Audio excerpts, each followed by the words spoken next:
NFL.com ranked the league's most explosive rushers based on their percentage of runs of 15-plus miles per hour. Topping the list was Lamar Jackson, followed by 9 running backs.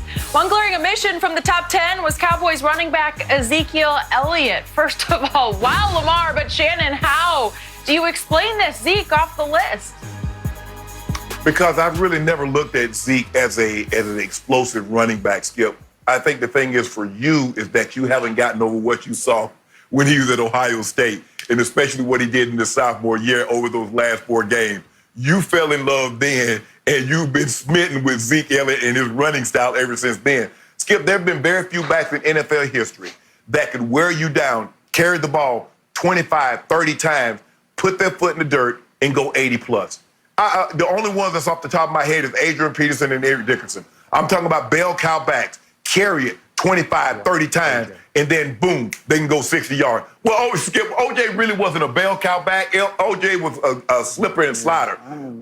Adrian Peterson, Skip, ran the contact. You know, I'm surprised that he's been able to be as successful as he has with his running style. Adrian Peterson still can go get you 100 yards on a given Sunday. So when I look at Zeke, Skip, in 2016, his rookie season, he had 8 runs of 25 yards or more.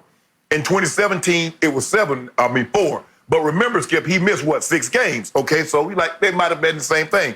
Last year, he led the league with 4 runs of 25 yards. This season, 4 runs of 25 yards. Skip, I don't look at him as a guy that stick his foot in the dirt and get gone.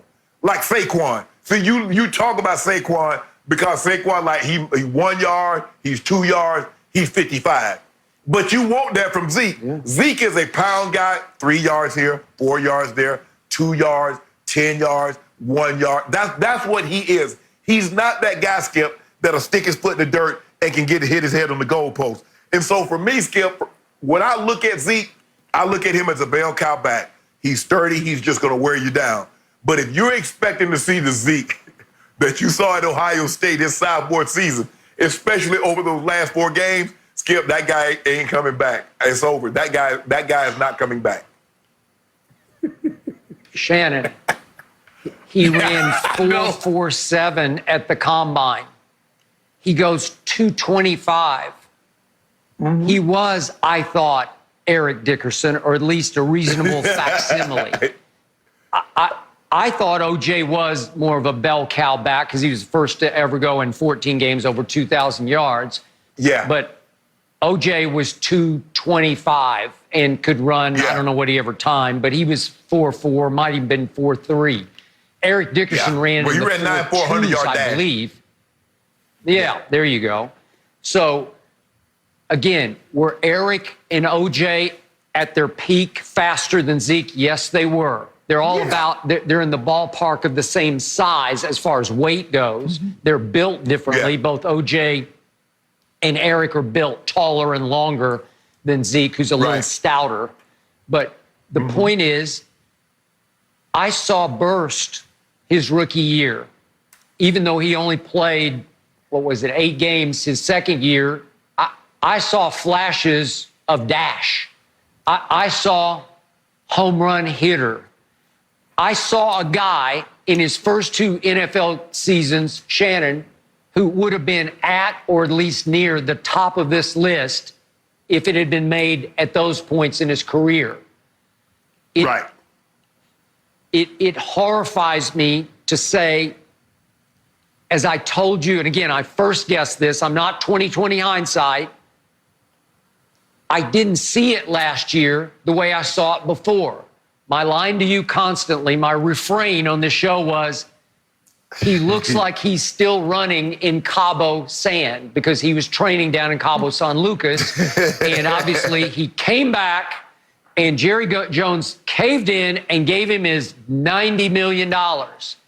And I believe that it's stories and analyses like this one that make Jerry feel like he does occasionally when he stays all night, as he calls it, honky-tonking, when he comes in and he's hadn't slept and he's feeling a little queasy and his head's throbbing and maybe he needs an Excedrin or a Tylenol.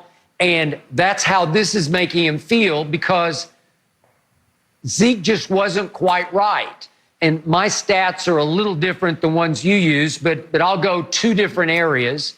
There are 10-plus yard runs and 20-plus yard runs. And the 10s, if we just take his full seasons, we discount 2017, but if we go the 10-plus yard runs, he had 48 when he was a rookie. That's really good. Then 41 the next full season, 2018, and last year down to 38. Not terrible, but you see a little decline. And then in 20-plus yard runs, he had 14 when he was a rookie, then 11 in 2018, and all the way down to only 4 last year. From 14 as a rookie to 4 20-plus yard runs, not right. Something amiss here. And I've told you this before, and again, I love the guy. I'm just trying to call the facts. But if you look at his yards per game, they have declined all 4 of his years. So it doesn't matter how many games you played in 2017. I'm just going yards per contest, per football game. And he had 109 yards a game as a rookie. That'll work. Then it goes down to 98, 96, and last year 85, which was obviously his career low. Okay, so we're going a little bit more. And I don't know. Is he starting to already sort of fade out? We know what was the old cliche number that we used to hear about the running back position. The shelf life of a running back in the National Football League, I've heard this for like 30 years, is 2.5 years. Well, did his shelf life start to run out? I don't know. How could he not even make this list? How could he not make it over number 10, Chris Carson, who got hurt up in Seattle last year, as you know? But really, Zeke over Chris Carson? I don't know. Todd Gurley was just a shell of himself. He's 8th on this list. And I can just keep going backwards and say, really? Philip Lindsay? I like him. I like him. I know he's a little quicker and has a little better burst, but really? Philip Lindsay's well, he can run. No, I got it. Aaron Jones, I told you last year, he was more valuable than Aaron Rodgers, but still, this is Zeke we're talking about. I think the thing is, Skip, is that as you mentioned, as Zeke goes here, we've watched Dak passing go here. So you can't have the running back go here, and the quarterback go here. Something's going to have to give. Remember, that was the trade-off we just talked about in the last segment. If Nick Chubb is running the ball like we think he is, those targets for those outside receivers are not going to be there. Well, Dak Prescott almost threw for 5,000 yards, Skip. You throw for 5,000 yards, your running back is not going to be going over, 100, like you said, I think you said he had 109 his rookie year, and then he had, 90-something his 90-something. So that's going to 98, 96, down. 85. Right. Okay. So that's going to creep down. To your, go ahead. To your point, here are his carries per game for his 4 years. Rookie, 22 carries a game. Then it goes up to 24 carries a game in his second year. Then it goes down to 20 in 2018. And last year it went down one notch to 19. So it's not dramatic, but last year it went from 20 in 2018 down to 19 last year. Again, slight, just slight coming down, devaluing. Go ahead. But think about this, Skip. Zeke averages about 4.5 yards a carry. So from 22 his rookie year down to 19, that's 4.5 yards. So you look at that 13.5 yards. Put that 13.5 yards onto that 85, and now you back in business, aren't you? So you take 98 yards rushing per game, and that's what's happened with Zeke. As Dak is starting to increase and they started to throw the ball more, a lot of that has to do also, Skip. Remember, think about how many times you come in there on Monday and you bang the desk about how your Cowboys started slow. Now you start slow. You find yourself down 14, 17, 21 points. You basically neutralize Zeke. Teams, you're like, we can't run Zeke. You're not going to run your way back into a ball game. So Dak ends up throwing. He's having 35, 40-plus throws a game, and Zeke ends up with in the team carries per game. So I think that impacted it. But when you look at Skip, when you look at Zeke, you watch Christian McCaffrey. He gets a crease, and he looks like he's moving. You look at some of these other guys, Skip, they look like they're moving. Zeke looked like Zeke looks like a plow horse. He looks like a guy that's he's getting 4 or 5 yards, but he doesn't look explosive. When Saquon hits a crease skip, Saquon looks like he's moving.